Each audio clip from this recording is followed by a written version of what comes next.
অবৈধ উপায়ে সমুদ্র পাড়ি দিয়ে ইউরোপ যাত্রার সময় ভূমধ্যসাগরে সংকটাপন্ন অবস্থায় বাংলাদেশি সহ ৮৭ জন অভিবাসন প্রত্যাশীকে উদ্ধার করা হয়েছে। শুক্রবার সন্ধ্যায় তাদের উদ্ধার করে ইতালির মানবিক সংস্থা ইমার্জেন্সি এর উদ্ধারকারী জাহাজ লাইফ সাপোর্ট।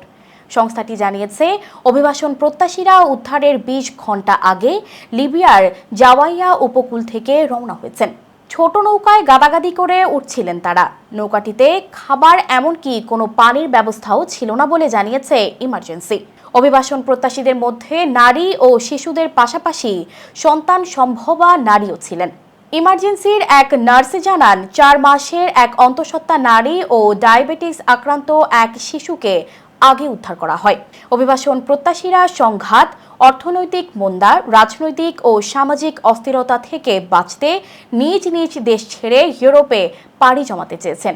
অভিবাসন প্রত্যাশীদের মধ্যে বাংলাদেশি ছাড়াও Sudan, Nigeria, Niger, South Sudan, Eritrea, Mali, Togo, Ghana, Liberia, Chad, Cameroon, Senegal এবং আইভরি কোস্টের নাগরিক ছিলেন।